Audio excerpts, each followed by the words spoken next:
जीवन की सच्ची शिक्षा, धन का सदुपयोग।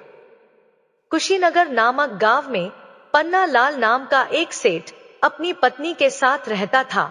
हालांकि उनके पास धन दौलत की कोई कमी नहीं थी, मगर उनकी कंजूसी के चर्चे दूर दूर तक फैले हुए थे। एक दिन सेठ अपनी चाय पी रहा था, उसमें एक मक्खी गिर गई। उसने मक्खी को ध्यान से देखा और हंसते हुए बोला, हाय, चाय के साथ साथ जलेबी का स्वाद भी आ गया।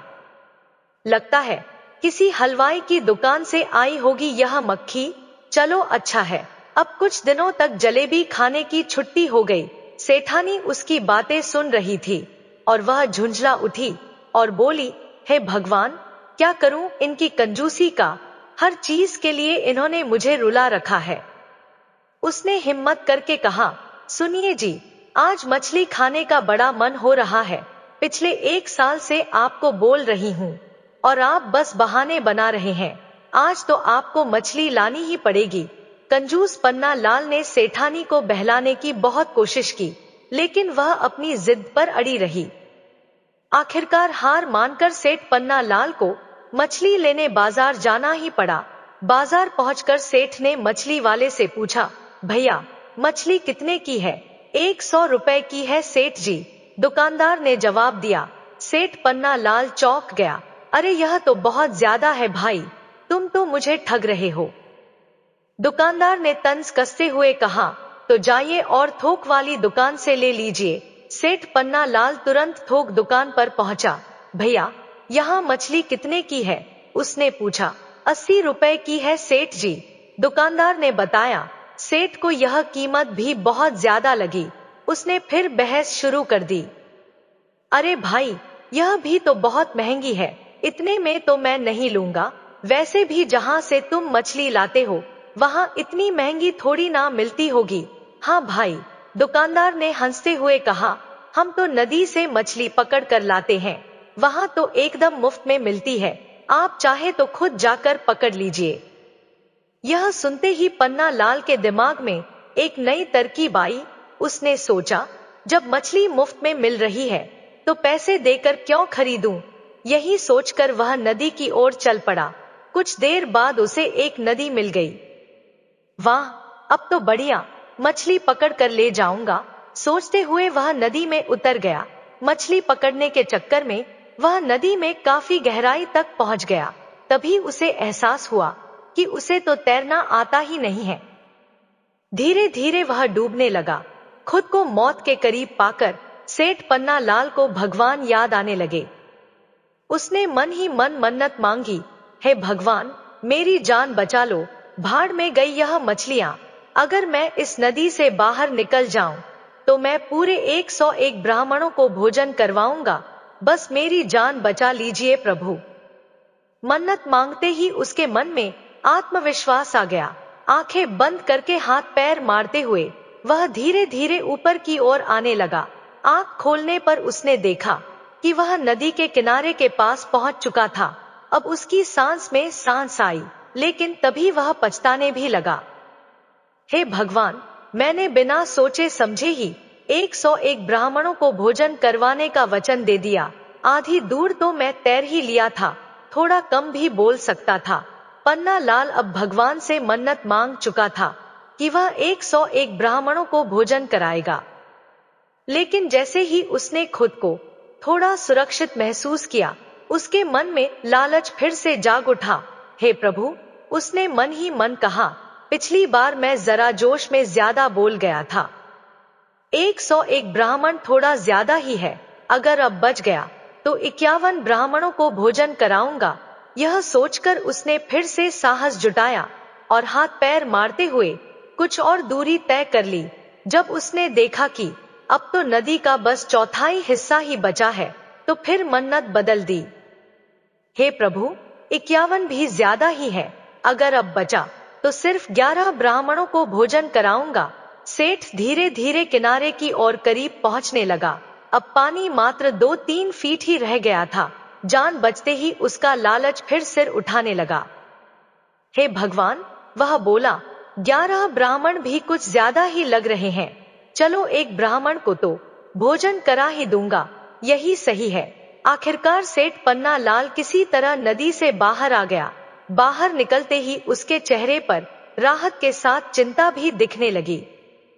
उसने सोचा, अब वचन तो दे दिया कि एक ब्राह्मण को भोजन कराऊंगा, पर कराऊंगा कैसे?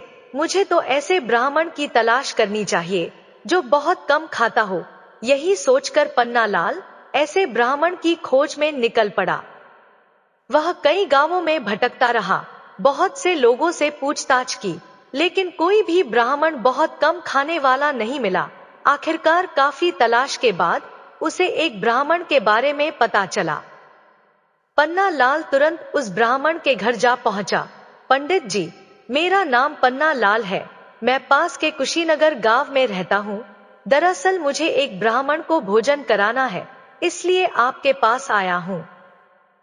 पंडित ने कहा, ठीक है सेठ जी, मैं आ जाऊंगा। पंडित जी ने सहजता से जवाब दिया। इतना सुनते ही सेठ पन्ना लाल ने तुरंत अपनी चिंता प्रकट कर दी। पंडित जी, वैसे आप कितना खा लेते हैं? पिछली बार जिस पंडित को मैंने भोजन करवाया था वह तो बहुत बड़ा पेटू निकला।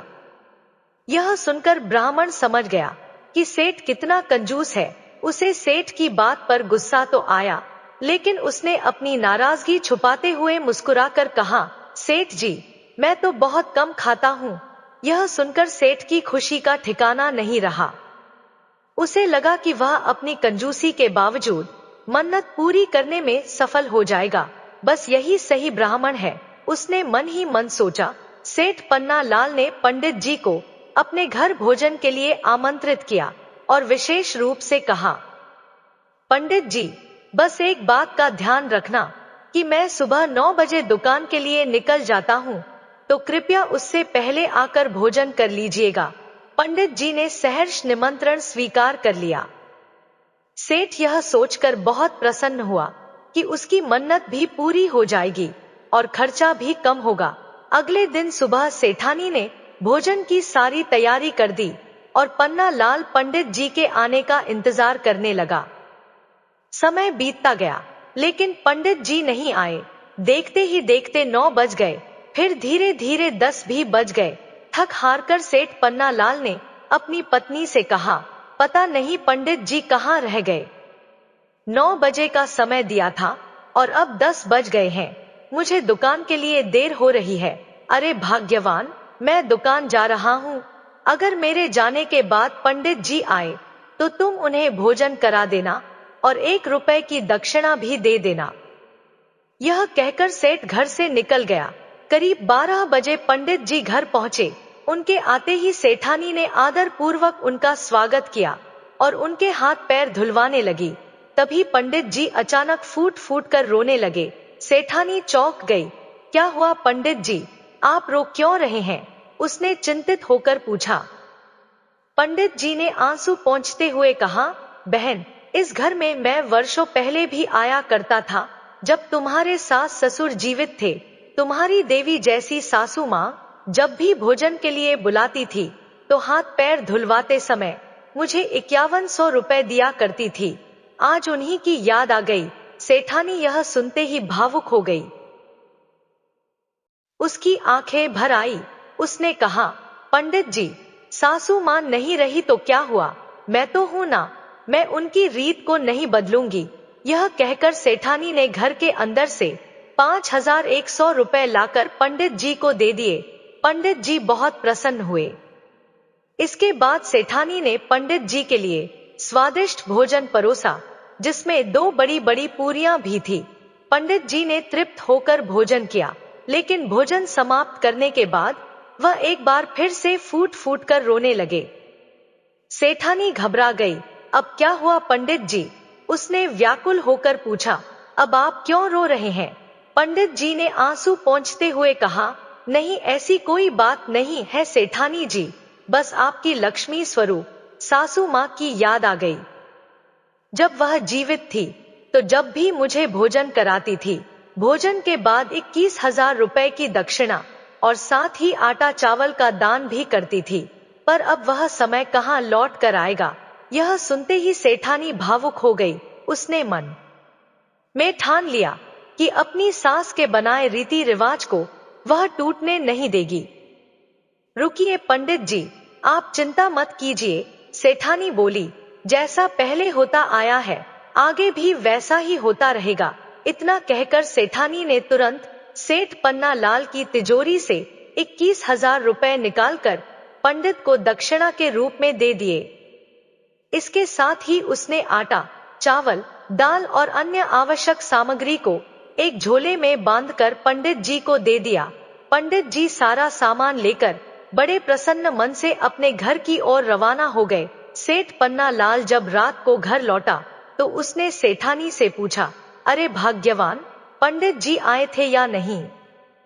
सेठानी ने मुस्कुराते हुए कहा, हाँ हाँ पंडित जी आए थे, और मैंने उन्हें भोजन भी बहुत अच्छे से करा दिया था, पर वे बार बार रोए जा रहे थे, बार बार रो रहे थे। पर क्यों? पन्ना लाल ने हैरानी से पूछा। सेठानी ने समझाते हुए कहा, दरअसल पंडित जी बता रहे थे कि सासू माँ के समय में भी वे हमारे घर भोजन पर आया करते थे, इसीलिए उन्हें उनकी बहुत याद आ रही थी। लेकिन मैंने उन्हें सासू माँ की कोई कमी महसूस नहीं होने दी, और उनका भोजन से लेकर दान दक्षिणा तक सब बहुत अच्छे से किया। यह सुनते ही सेठ पन्ना लाल का माथा ठनक गया। दान दक्षिणा? अरे कैसी दान दक्षिणा? जब सेठानी ने पूरी बात बताई कि उसने पंडित जी को 5,100 रुपए और फिर 21,000 रुपए दक्षिणा के साथ आटा, चावल, दाल आदि भी दे दिया, तो सेठ पन्ना लाल का खून खलने लगा। अरे यह तूने क्या कर दिया? 21,000 की दक्षिणा? इतने में तो मैं पूरी दुनिया के पंडितों को खाना खिला देता। गुस्से से तमतमाया सेठ पन्ना लाल लाठी उठाकर पंडित के घर की ओर रवाना हो गया। उधर पंडित जी भी पूरी तरह तैयार और चौकन्ने बैठे थे। उन्हें मालूम था कि जब कंजूस सेठ को सारी बात पता चलेगी तो वह जरूर हंगामा करेगा, इसलिए पंडित जी ने अपनी पत्नी के साथ पहले ही सारी तैयारी कर रखी थी। अरे भाग्यवान, पंडित जी ने पत्नी से कहा, वह कंजूस सेठ कभी भी आ सकता है। तुम्हें अच्छे से याद है ना कि क्या करना है? कोई गलती मत करना। पंडिताइन आत्मविश्वास से बोली, हाँ पंडित जी, मुझे अच्छे से याद है, आप चिंता मत कीजिए, हम भी आप ही की पत्नी हैं। कुछ ही देर में सेठ पन्ना लाल गुस्से से उबलता हुआ पंडित के घर पहुंचा। दरवाजे पर लाठी पटकते हुए वह चिल्लाया, अरे ओ पंडित, बाहर निकल। सेठ पन्ना लाल की आवाज सुनते ही पंडिताइन ने तुरंत पंडित जी को एक सफेद कफन ओढ़ा दिया और उनके ऊपर फूल बिखेर दिए। इधर सेठ पन्ना लाल गुस्से में दरवाजे पर खड़ा चिल्लाता रहा, पर जब पंडित बाहर नहीं आया तो वह खुद ही अंदर घुस आया। जैसे ही सेठ अंदर पहुंचा, पंडिताइन जोर जोर से रोने लगी, हे भगवान, पंडित जी हम सबको छोड़कर चले गए, अब हमारा क्या होगा? हमें भी साथ क्यों नहीं ले गए अपने साथ? सेठ चौंक कर बोला, अरे इनको क्या हो गया? पंडिताइन ने आंसू पोंछते हुए कहा, पता नहीं सेठ जी, सुबह तो अच्छे भले घर में बैठे थे, कह रहे थे कि किसी दानवीर सेठ के घर भोजन के लिए जा रहे हैं। पता नहीं वहां उन्हें क्या खिला दिया। वहां से लौटने के बाद से ही उल्टी पर उल्टी, और फिर हमारे पंडित जी हम सबको छोड़कर चले गए। पंडिताई घुटनों के बल बैठकर बिलखने लगी, अब हम कहां से इनके क्रियाकर्म के लिए पैसे लाएंगे? घर में तो कुछ भी नहीं बचा है, कैसे इनको फूकेंगे? हे भगवान! यह सब सुनते ही सेठ पन्ना लाल का कलेजा कांप उठा। उसे याद आया कि पंडित जी ने तो उसी के घर का खाना खाया था। कहीं यह बात गांव में फैल गई कि उसकी दी हुई रसोई के कारण पंडित जी की मृत्यु हुई है, तो उसे तो जेल जाना पड़ सकता है। डर के मारे सेठ ने झटपट अपनी जेब से 100 रुपए निकाले और पंडिताइन को देते हुए कहा, यह लीजिए, यह कुछ रुपए हैं, आप जल्दी से पंडित जी का अंतिम संस्कार करा लीजिए, और हाँ, इसके अलावा बाकी की जो भी जरूरत का सामान होगा वह मैं घर पहुंचाकर भिजवा दूंगा। आप बिल्कुल भी परेशान मत होइए। इतना कहकर सेठ पन्ना लाल सिर झुकाए वहां से निकल गया। घर पहुंचते ही डर के मारे उसने पंडिताइन के घर न सिर्फ दाह संस्कार का सामान भिजवाया, बल्कि 2 महीने का राशन भी भिजवा दिया। इस घटना को 2 महीने बीत गए। अब सेठ जी का दिया हुआ सारा राशन पानी खत्म हो चुका था। ऐसे में पंडित जी ने एक और चाल चलने की योजना बनाई। अगली सुबह जब सेठ पन्ना लाल अपनी दुकान के लिए निकल गया, तब पंडित जी अपनी लंबी लंबी बड़ी हुई दाढ़ी के साथ सेठ के घर जा पहुंचे। दरवाजा खोलते ही सेठानी पंडित जी को देखकर चौंक पड़ी। अरे पंडित जी, आप यहाँ? आप तो मर गए थे ना? पंडित जी ने बड़ी गंभीरता से कहा। हाँ सेठानी जी, मैं मर गया था और अभी सीधा स्वर्ग से ही आ रहा हूँ। सेठानी अवाक रह गई। स्वर्ग से? पंडित जी ने लंबी सांस लेते हुए कहा। हाँ सेठानी जी, वहां हजामत करने वाला कोई नहीं है, इसलिए अपनी दाढ़ी बनवाने के लिए धरती पर आया हूँ। इसके बाद पंडित जी ने अपनी अगली चाल चली। उन्हें गांव के लोगों से यह पता चल चुका था कि सेठ पन्ना लाल की एक बेटी थी जिसका नाम कविता था और उसकी कई साल पहले मृत्यु हो चुकी थी। पंडित जी ने गंभीर स्वर में कहा। सेठानी जी, स्वर्ग में आपकी बेटी कविता मिली थी। जब उसे पता चला कि मैं यहाँ आता जाता रहता हूँ, तो वह मुझसे कहने लगी कि पंडित जी, आप मेरे माता पिता के पास भी चले जाना, उनका हालचाल ले आना और उन्हें मेरा समाचार भी दे देना। क्या सच में? सेठानी की आंखें भर आई। कैसी है मेरी कविता? पंडित जी ने लंबी सांस भरी और बोले, कविता तो बहुत कमजोर हो गई है। वहां कोई बढ़िया इंतजाम नहीं है, ना फल, ना फूल, ना मेवा, ना मिश्री, कुछ भी नहीं मिलता। अब मुझे ही को देख लीजिए, मेरी दाढ़ी कितनी बड़ी हो गई है, वहां नाई भी नहीं मिलता। सेठानी की आंखों में चिंता देख पंडित ने चालाकी से अपनी बात बढ़ाई। मैंने सोचा यहाँ आकर अपनी दाढ़ी भी बनवा लूं और आपकी बेटी कविता का हालचाल भी आपको दे दूं। अब मेरा समय हो गया है, थोड़ी ही देर में मुझे वापस जाना होगा। अगर आप कविता के लिए कुछ देना चाहें तो मैं उसे पहुंचा दूंगा, वह बहुत खुश हो जाएगी। सेठानी को अपनी बेटी के लिए चिंता सताने लगी। उसने झटपट कविता के लिए बढ़िया बढ़िया व्यंजन, आटा, चावल और ढेर सारी राशन सामग्री पंडित को दे दी।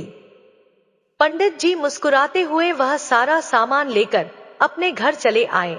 शाम को जब सेठ पन्ना लाल घर लौटा तो सेठानी ने उसे कुछ भी नहीं बताया। 2 महीने तक पंडित जी ने उस राशन से अपना घर आराम से चलाया। जब सामान खत्म हो गया तो उसने फिर से कोई नया बहाना सोच लिया और दोबारा सेठ पन्ना लाल के घर जा पहुंचा। पंडित को देखकर सेठानी खुश हो गई और मुस्कुरा कर बोली, अरे पंडित जी, कैसे हैं आप? और मेरी बेटी कविता कैसी है? पंडित जी ने चेहरे पर उत्साह लाते हुए कहा, कविता तो अब बहुत तंदुरुस्त हो गई है। आपका भेजा हुआ सामान देखकर वह बहुत खुश हो गई थी। खूब खा पीकर अब एकदम ठीक है। सेठानी खुशी से फूली ना समाई। और हाँ, पंडित ने गंभीर आवाज में कहा, आप नानी बन गई है। सेठ जी अब नाना बन गए हैं। अरे वाह! सेठानी की खुशी का ठिकाना ना रहा। कविता ने कहा है कि अम्मा से कह देना कि नाती के लिए कुछ कपड़े और शगुन का सामान भिजवा दे। और हाँ, उसने वहां दावत का भी इंतजाम किया है, तो उसके लिए थोड़ा राशन पानी भी भेज दीजिए। यह सुनकर सेठानी दौड़ दौड़ कर सारा इंतजाम करने लगी। उसने एक बैलगाड़ी मंगवाया जिसमें आटा, चावल, फल, कपड़े और सोने की चैन रखकर पंडित जी को दे दिया। जाते जाते सेठानी बोली, पंडित जी, मेरी कविता से कहना कि उसकी माँ उसे बहुत याद करती है और मेरे नाती को खूब सारा प्यार देना। हाँ हाँ, क्यों नहीं, कह दूंगा, जरूर कह दूंगा, पंडित जी ने प्रसन्नता से कहा और चलता बना। कुछ देर बाद ही संयोगवश से सेठ पन्ना लाल अचानक घर लौट आया। उसने दरवाजे पर खड़ी सेठानी को देखा और पूछा, क्या बात है भाग्यवान, तुम यहाँ क्यों खड़ी हो?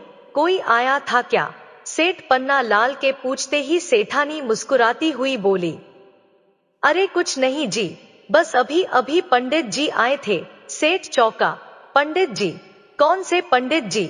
सेठानी ने खुशी खुशी बताया, अरे वही पंडित जी जो स्वर्ग से आए थे, वही जो हमारी कविता का हालचाल देने आते हैं। यह सुनते ही सेठ पन्ना लाल के कान खड़े हो गए। क्या वही पंडित? अरे वह तो मर गया था ना। अरे नहीं नहीं, सेठानी बोली, वह तो स्वर्ग से ही आते जाते रहते हैं। आज आए थे तो बता रहे थे कि कविता ने बेटा जन्म दिया है। तुम नाना बन गए हो और मैं नानी। कविता ने तुम्हारे लिए खूब आशीर्वाद भेजा है और अपने बेटे के लिए कुछ कपड़े और शगुन का सामान मंगवाया था। मैंने सब भिजवा दिया।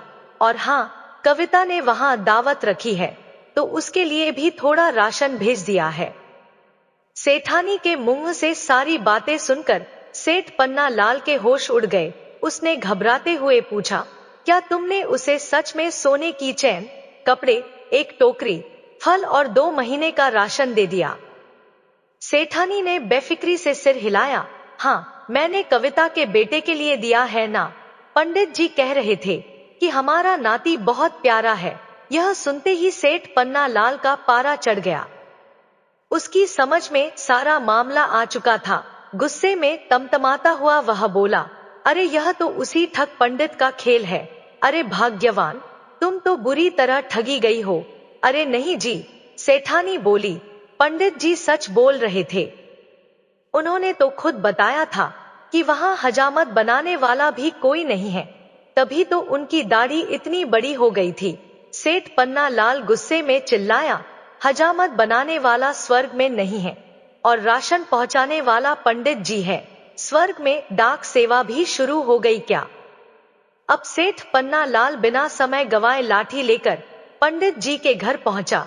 वहां देखा तो पंडित जी अपनी पंडिताइन के साथ बैठकर बड़े मजे से पराठे खा रहे थे। सेठ पन्ना लाल को देखते ही पंडिताइन फौरन चिल्लाई, अरे जी उठो, देखो वही कंजूस सेठ आ गया।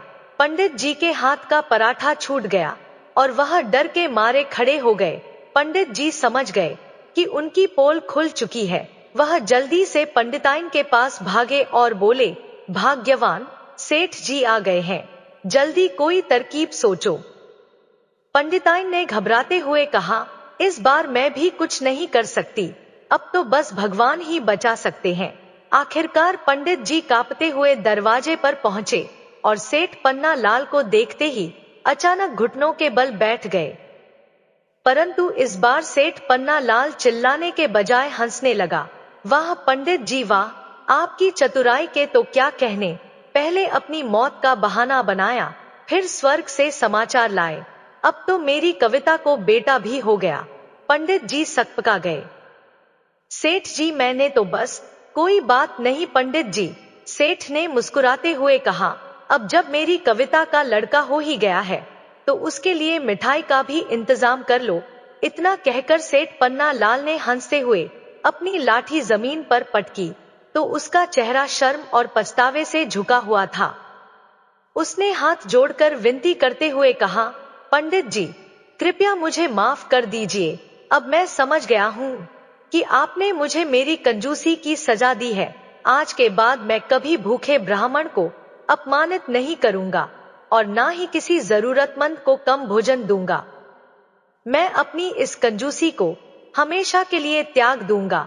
पंडित जी ने गंभीर स्वर में कहा, ठीक है सेठ जी, आपने अपनी गलती स्वीकार कर ली, यह अच्छी बात है, लेकिन इसकी माफी के लिए आपको हर महीने मंदिर में गरीबों और साधुओं को भोजन कराना होगा और साथ ही उन्हें 251 रुपए की दक्षिणा भी देनी होगी। सेठ पन्ना लाल ने सिर झुकाते हुए कहा, मुझे स्वीकार है पंडित जी, मैं हर महीने गरीबों को भोजन भी कराऊंगा और दक्षिणा भी दूंगा, बस मुझे माफ कर दीजिए। पंडित जी के चेहरे पर हल्की मुस्कान आ गई। उन्होंने कहा, ठीक है सेठ जी, अब आप चैन से रहिए और अपने धन का सदुपयोग करिए। यह सुनकर सेठ पन्ना लाल ने राहत की सांस ली और वहां से अपने घर लौट आया। उस दिन के बाद से उसने ना सिर्फ अपनी कंजूसी को त्याग दिया, बल्कि जरूरतमंदों की सहायता करने में भी बढ़ चढ़कर हिस्सा लेने लगा। मित्रों, वीडियो कैसी लगी कमेंट करके जरूर बताएं। वीडियो को लाइक शेयर करें और हमारे चैनल को सब्सक्राइब करें। धन्यवाद।